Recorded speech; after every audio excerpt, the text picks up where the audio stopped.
All this week, we're having a good time talking about Chicago summer festivals. And you know what goes great with a hot day at a local festival? A great cold local beer. That's why I'm putting you on Revolution Brewing's new Cold Time Lager. Brewed low and slow with that Lake Michigan water, Cold Time is easy drinking. Perfect for festivals, block parties, and all things summertime shy. I usually got a couple tucked with me on the kayak. Find it and other Revolution Brewing beers at your favorite festival, neighborhood bar, or on shelves across the city. Check out the latest at revbrew.com.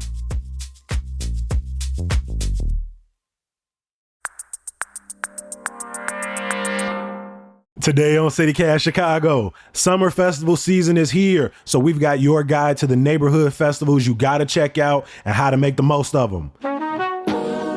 It's Monday, June 10th. I'm Jacoby Cochran, and this is what Chicago's talking about.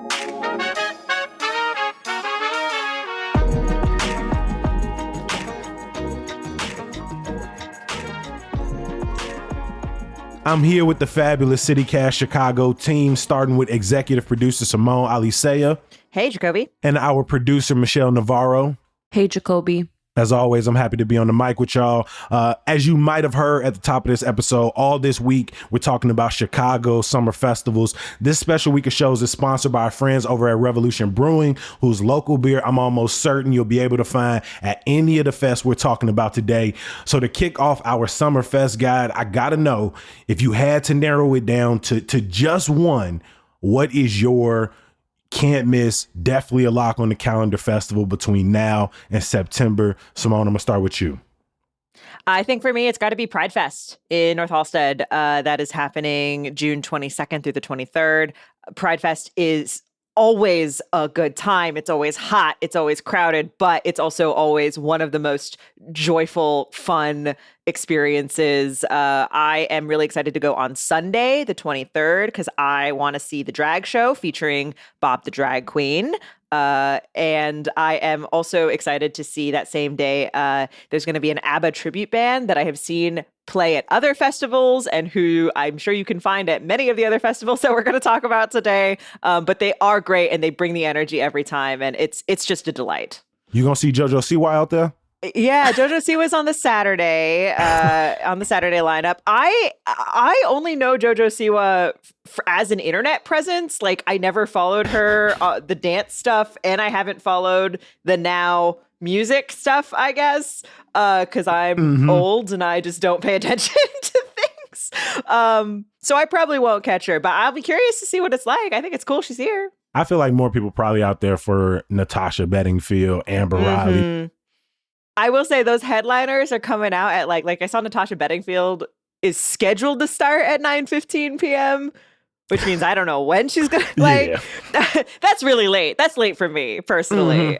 So I'm there Sunday during the day. The ABBA tribute band, Dancing Queen, they're slated to start at 5:15 p.m. So that is a reasonable time in my book for a concert to start. Michelle, what about you? What's a festival that's definitely a lock on your calendar? For sure, Fiesta del Sol, which is happening July 25 to July 28th. It's in Pilsen, and it's one that it brings me back to my childhood. I wouldn't go every year, but there was a couple of years that I remember going as a kid. And then when I got older, my sister moved to Pilsen, and so we would go a lot when she lived over there. And so it's just like a fun, I don't know, it feels like summer to me. And I actually didn't know this, but I recently found out how Fiesta del Sol started, it was all because of, it was just the community trying to get Chicago, to get a high school in the community, which is now Benito Juarez. And so it's just like a huge party. It's like people celebrating like, oh, we got the city to do something that we wanted for the community. And I just love going. They always have good music and good food. I've definitely hit up Fiesta del Sol a few times and I love it. Each and every time. When y'all go to festivals that have carnivals, because Fiesta del Sol has like a carnival section with the rides, what's y'all feeling on summer carnivals? Do y'all get on the rides? Y'all be out there, Michelle? You get on the rides at Fiesta del Sol? So it's funny because I think I also really love Fiesta del Sol because it reminds me of like the festivals we have in Mexico, because they'll have like all these carnival games. But the difference is that in Mexico, like I would get on them, But my parents would always be like, yo, we're in Mexico. Like, if you get hurt, you can't sue.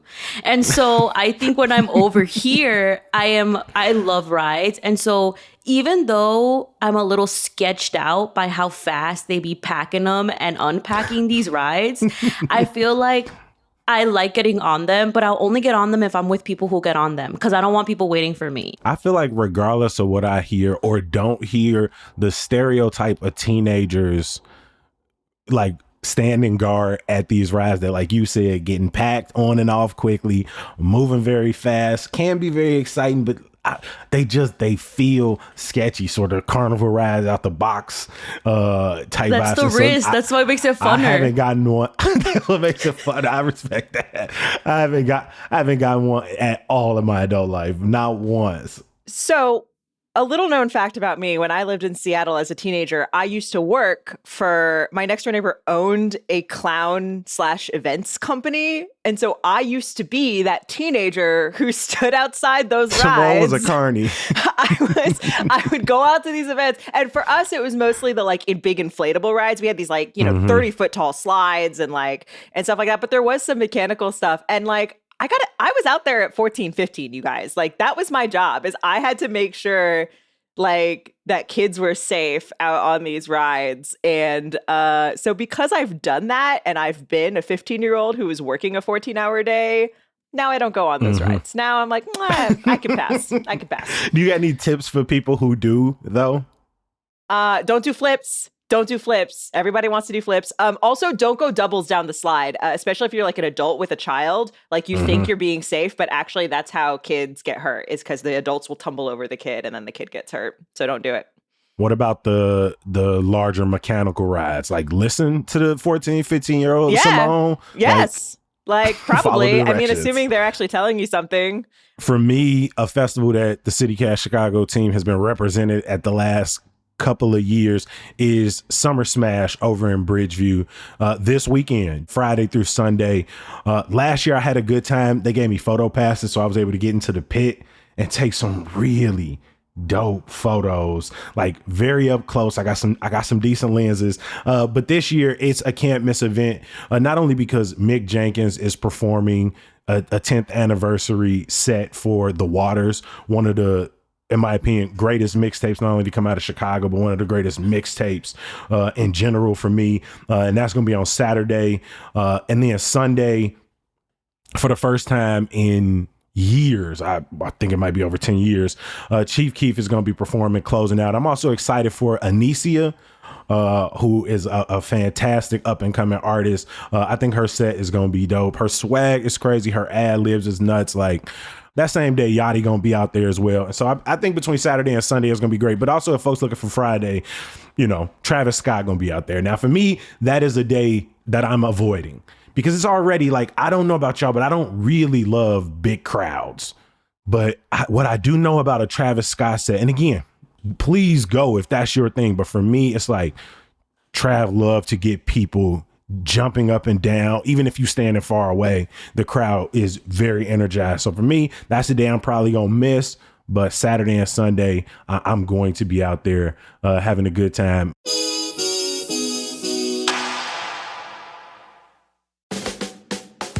This week of all things summer festivals is brought to you by Revolution Brewing. That's because the folks over at Revolution know that Chicago shows up and shows out for their city in the summer, so the beer should too. Revolution Brewing is Illinois' largest independent craft brewery, born right here in Chicago.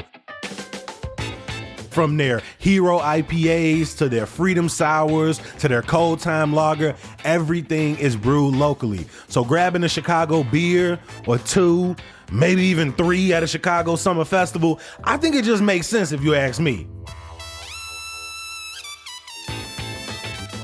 Catch Revolution Brewing at your favorite festival or beer store and learn more at revbrew.com. That's REVbrew.com.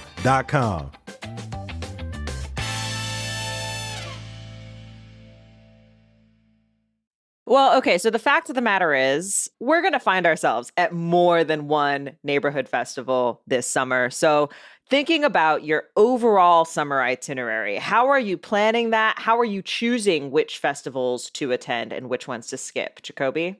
All right, so I think I got a few different categories when I'm thinking about one, just my summer in general, the things that I'm trying to go. And like the first idea is for me, summertime shy is not only about going to new neighborhoods, exploring festivals I've never been to, but there's also a nostalgia factor that is just inherently built into some of these events that are celebrating, you know, somewhere 30, 40, 50 years. And one of those for me is the African Caribbean International Festival of Life, which takes place July 4th through 7th in Washington Park. I have been going since I was a kid. And it's one of those places that I bring a tote bag with me because I know I'm probably going to pick up some things from vendors. It has some of the absolute best food of any festival throughout the summer. The music is always great. And it's one of those festivals where it really is just vibes, because I can't say I know a lot of the artists that perform year to year, but it's mostly music that for me is just sort of that allows you to enjoy the festival, lets you stop at a stage, but then pop over and get some food, but also enjoy being there for a good amount of time. You often see older folks out there with their picnic blanket, with their lawn chairs. You know, some folks be out there grilling. And so it's just always been one that's a throwback for me. And so that's one that is almost always a must for me, purely if I'm thinking off vibes and nostalgia. So you have stuff that you kind of go to every year, but do you have like, because I feel like you're somebody who really tries to make an effort to get out to stuff that either you haven't been to before or neighborhoods you don't frequent as often. How does that factor into your festival planning?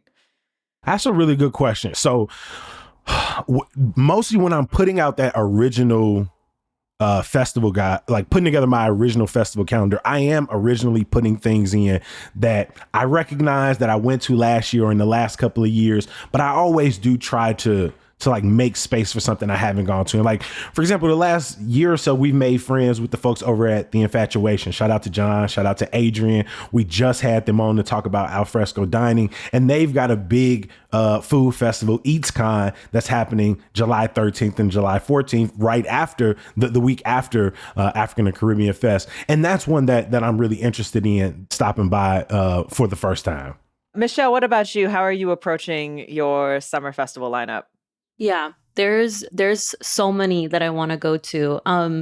One in particular that I feel like I also go to a lot, Wicker Park Fest. I feel like a lot of people go to that one. That one's a very popular one. Right. That's on my list too. Mm-hmm. Yeah, a lot of people go on to that one just because it's always a good time. Wicker Park Fest, which is happening July 26th through 28th, same weekend as Fiesta del Sol. So I'm going to have to, get around the city for sure. But Wicker Park Fest always has really good music, and just like I really enjoy the different just a different type of music they'll have at different stages. Like I feel like they have a large variety. Something that I'm specifically looking forward to is that on Sunday, July 28th, WBEZ presents the Home of House. And so they're going to have a bunch of DJs playing house music, which I am particularly looking forward to. So I'm going to try to make it for that day, especially because they canceled the other fest that is usually my go-to, which is the My House Festival, which has happened at Harrison Park. But again, they canceled it due to rising costs, unfortunately. And so I'm trying to get my house music wherever I can get it this summer. And so Wicker Park Fest is for sure going to be one of them spots where I want to catch that. If you're looking for some house music, Chosen Few is happening earlier in that month on July 13th down at Jackson Park. Jamila Wood's going to be out at Wicker Park Fest. That's one of the reasons it's on my list. And it's got something, they've got a kids fest, they got a pets fest that run at the same time. And so the different people it appeals to, I think makes it one of those festivals that ends up, like you said, Simone, on a lot of people's lists. But Michelle, you're going to have a crazy busy weekend that like last weekend in July. Yes, because another festival that I want to check out, and this is like, I've gone to Wicker Fest before, I've gone to Fiesta del Sol, I've never been to Chinatown Summerfest, and now that I live much closer to Chinatown than ever before, I feel like I have to go for a little while. And so I'm kind of excited to see for the first time the performances they have, the music, the different foods, because I know a lot of restaurants in Chinatown are going to be showing up and selling and giving samples. And so I'm really excited for that. So Michelle, if you've got 3 fests you want to go to that weekend in different parts of the city, how are you going to navigate that? Fiesta del Sol, I think I'm going to tackle that the opening day. So that's that Thursday, July 25th, because I feel like Saturday and Sunday is going to be packed. And I went to Mole de Mayo last month, and I went to go see Lucha Libre on a Saturday, and it was middle of the day, and there were so many people. You couldn't even walk. Like, it was a fire hazard at that point, because I'm like, if something happens, like, there will be a stampede, because there were so many people walking around. And so I definitely know that even though Fiesta del Sol has a little bit of more room in terms of street, I'm just kind of like, yeah, I'm trying to get there early. Thursday, people work and stuff. So I just feel like it's still going to be packed because it's the opening day, but I don't think it's going to be as packed as a Saturday or Sunday. And so I really want to kind of go get that out the way. And then I think for sure Sunday, I want to do Wicker Park Fest because of just the DJ lineup they have there. Though I might go Saturday night as well, just because, again, like, I really like the music they have. So I might do a little, double dip at that same fest. Yeah, a little double dip. And then Chinatown, I can see myself getting there more like either Saturday or Sunday, but earlier in the day, to catch some of those performances during the day and to eat like good there. Like, I'm trying to like have some lunch and dinner or a brunch and dinner at Chinatown Summer Fair. So I think that is, for now, my schedule. I think that's good. I think that's well thought out. It's so interesting because this is such an interesting question, because this is not how I approach summer festivals at all. I feel like normally it's more just like, I'm walking around and, oh, look, I forgot that this festival was happening this weekend. Right. And now here I am. Simone's approach to farmers markets, summer festivals, all the same. Just sort of, I'll show up and see what happens. I have to do so much planning in my like regular day-to-day life that I really try to approach my out of work life it's very chill, very low key. So I was thinking about like, okay, what are some fests that I feel like I've heard a lot about, that I feel like people keep talking about, that I should really try to check out this summer. So it's funny that you mentioned, Jacoby, the International Festival of Life in Washington Park, because that's definitely one of them. I feel like everybody who's been constantly talks up the food. It's supposed to be just like such a vibe, such a good time. The other one I hear about that people who go love is Jeff Fest in Jefferson Park. That's happening July 12th through the 14th. And I feel like people really talk up the music there. A lot of great tribute bands I always hear at Jeff Fest. I've never been up there. But like you said, I feel like every summer we've talked summer festivals, our listeners and readers are just like, this is one you should slide on. Definitely get to. And now I have a friend now who has a condo in Jefferson Park. So it's like, okay, I've got no excuse. Like I gotta get over there. And then I was thinking about like neighborhoods I've never really been to or spent much time in. And Norwood Park, also on the Northwest side, is definitely one of those neighborhoods. And they have a throwback music fest. This is later. This is September 6th through the 8th. And this is kind of an interesting vibe because it's like they've got a Miss Throwback competition, which is like a pinup girl kind of style pageant that's happening. They've got like vintage kind of cars. They've also got, your share of cover and tribute bands. And it just seems like I'm just curious. Like, it seems like a festival with a vibe and a bent. It's not just like, it's the neighborhood. You know what I mean? So I'm kind of curious to check out something like that. And then the last one that I have on my list, and this is a very different thing. World Dumpling Fest is happening September 21st. Last year, I wanted to go last year. I ended up not going just because of scheduling, but I heard it was not very good. I heard, and this is like an issue with food festivals in general, I heard it was like not really worth the money. Because it's like you pay a ticket and then you can like get a bunch of different stuff. You sample stuff from different vendors. And I just heard it just like didn't really hit. But I love dumplings so much. And I really want that. I want it to be good. I really want World Dumpling Fest to hit. That's how I felt about Cultivate's like Cannabis Fest last year, like I wanted it to just be good. And then I got out there and, you know, they were trying, there were some vendors out there, was some shops out there, but just people did not know about it. And so it was very empty. And because of how big the parking lot was, you could feel it in a way that kind of made you just meander before you left. But speaking of late into the summer, that's one thing I'm excited for, is that like I got Printers Row Lit Fest September 7th and 8th in the South Loop on my list. But if you go to the website for a lot of these September fests, you know, some of those haven't been announced yet. Right. And so even as we're seeing, you know, putting our calendar together, you know, things like Riot Fest in Douglas Park, I think they announced their lineup tomorrow. Printers Row Lit Fest hopefully will announce their lineup later this month. And then there are so many Oktoberfests happening between Chicago and the suburbs like Wheaton and Highland Park that haven't released their lineups. And so, you know, keep that late summer calendar still open because there are more lineups to come. Luckily, Jacoby, we are going to be updating folks every week. Every Tuesday, we're going to have, you know, the festivals you're going to need to check out, the festivals we went to. So make sure you stay tuned for that. My last tip for folks in planning your itinerary is really, if you're going to be a planner or if you want to attend a fest that you haven't been to before, really kind of double check some stuff. So, for example, there was an Italian beef festival that was supposed to happen this month in Bridgeport that we were kind of excited about, we were interested in, and then it got canceled just last week. Those cancellations can happen kind of quickly. Another one that like caught my eye was something called the Great American Lobster Fest. And I was like, ooh, interesting. Lobster Fest in Chicago. What's this about? But then I looked closer and it's August 10th through 11th at Navy Pier, which, if you are keeping track of this crazy summer calendar that Chicago has, is Air and Water Show weekend. So it's Air and Water Show weekend at Navy Pier. I got to be honest, I don't really plan to go to the Air and Water Show. I'm not big on the Blue Angels. It's loud. It kind of is disruptive to my life. So I don't really want to be down there. And so therefore I'm not going to go to the Great American Lobster Fest as interested as I was by the name.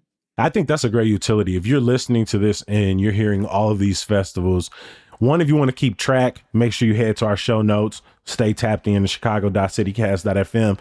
But I think this calendar is also utility if you're not big on summer festivals. If you want to know where are the neighborhoods, maybe I should kind of avoid for a given weekend. When shouldn't I be in downtown because NASCAR is happening, maybe Lala is happening. And so keep track of the schedule, even if you don't plan on going to nearly as many festivals as the rest of us. Now I want to know, once you get to the fest, what are you looking for and how are you approaching the day? I tend to take the more comfort is more comfort. Wear comfortable shoes, bring your sunscreen, make sure you're hydrated, just general summer maintenance. No, for sure. Like if you wear the wrong outfit, you're doomed. Okay, I have a question for you guys. If there's rain in the forecast, do you bring an umbrella? Nah. That's a good question. No, I usually bring like a bucket hat or something. Yeah, I bring like a little windbreaker or something I could put a hood over. Mm-hmm. And then just like wear stuff that I'm okay with getting a little wet.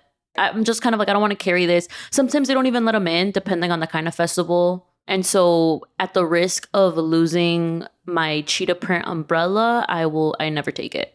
For me, I'm sort of making these choices, obviously dependent. So like if it's the Bud Billiken Parade, August 10th in Washington Park, I'm really just going there to think about the route. Like where do I want to be in terms of the route? Last year I was there during a family reunion. And so we had like some chairs, we had a bunch of people with us. So we really needed to pick a space that was convenient for, I think it was over 20 of us who were out there during that. If I'm thinking like Wicker Fest, for example, that's a place where I'm like, I'm probably not going to buy anything outside of food to take back with me. Even though I know some great vendors out there, I'm usually just making a decision on like, okay, who do I want to see perform? And so how, soon do I need to be there so I can see that? But then there's like Ravinia Summer Festival, which started last week and is running all the way through September 15th. And that's all the way up in Highland Park. And so there are a few things I got to plan. One, Metro schedule. Like the doors for Ravinia open at 5. And now that I've been, I know Metro lets you off right at the doors. But that means there's pretty much everybody on that Metro train is getting off there. So once you get there, you're navigating between people who have lawn. You're trying to if you don't have a designated spot, you're trying to pick a spot on the lawn, like where somewhere I can be comfortable. But also because I know I'm going to be out there for a long time, like I'm trying to decide now between the Roots on August 24th and Robert Glasper and Jay Ivy on August 14th. But either way, I'm going to take a big backpack with me that has a picnic blanket, sunscreen, a small first aid kit, maybe any antacid or something. But they don't have food necessarily being served on site. And so I'm packing snacks. Folks come out there with the tables, with the mini grills. People got. I feel like people have like full on like candles. Like it's like a candlelit dinner that they are putting out there. I've seen Thanksgiving happening out at Ravinia versus like Summer Smash. I'm really just pulling up with, my backpack mostly just has my first aid kit, maybe a little antacid, portable charger for my phone. Again, some sunscreen, but at Ravinia, I'm sort of stepping it up to that next level where I got to bring my own food, my own drinks, and curate my own environment. And if you are thinking about going out there for the first time, really consider if you're going to buy tickets to just sit on the lawn or if you're going to buy tickets to sit in the concert seats. Because I went to see Lauryn Hill last summer and I had never been. And so I bought this big backpack and they don't let you bring that to your seat. Michelle, one thing we were talking about earlier that I'm really interested about is Arts Fest, Lit Fest. You can end up spending a good amount of money and now you carrying a bunch of stuff. How do you approach your budget and also, your what load. you're purchasing? right. Your actual purchases. How are you managing that? So my rule for any time I go to any kind of street fest is to get a bev and do a lap. And I just like to look at all the vendors. I ask if there's something that like I have my eye on that I really want. I'll ask the vendor usually like, what time are you going to pack up?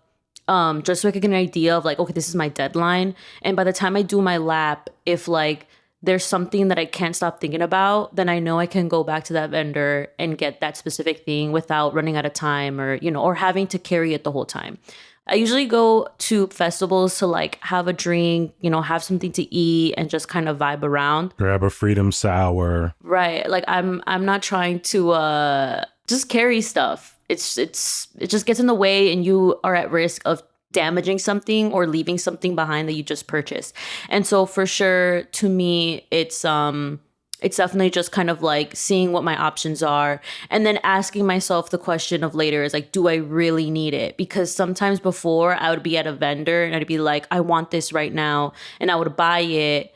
And I think it was more of the pressure, like, oh, I'm here and it's only a couple day festival. Like I should get it. And so just doing the lap helps me kind of recollect my thoughts and be like, do I really need this? And usually I don't. Usually maybe I'll leave with one thing instead of like buying everything that I wanted to when I was at the tents. That's so funny that you say that, Michelle, because I very much make a goal of like, you should buy at least one thing at this festival today. Like I really have to like gas myself up and talk myself into like, hey, these are local artists who have cool stuff and you're probably not going to see this thing again. And so like, if you want it, you should buy it today.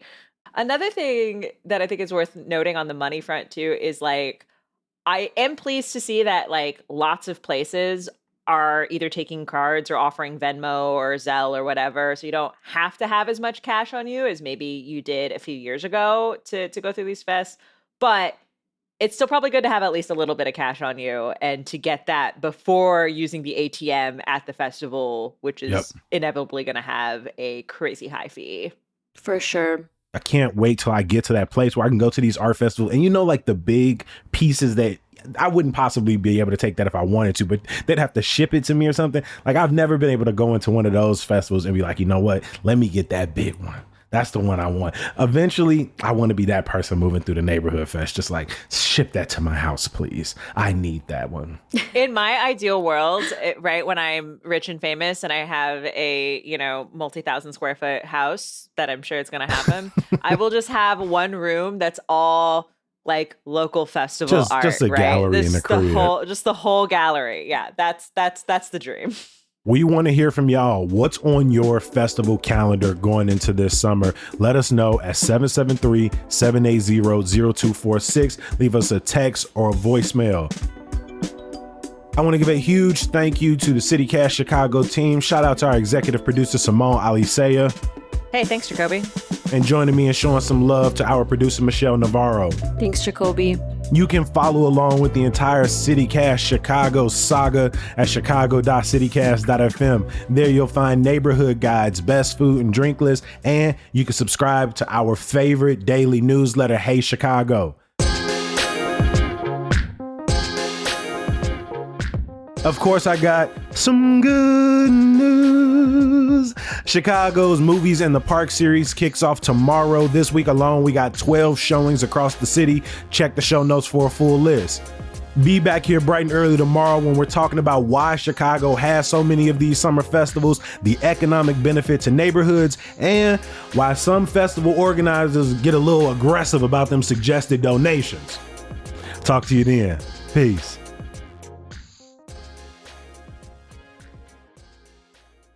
Today on CityCast Chicago, Summer Festival. You're gonna have to say this so many times, Jacoby. Summer Festival, like summer. You gotta get there.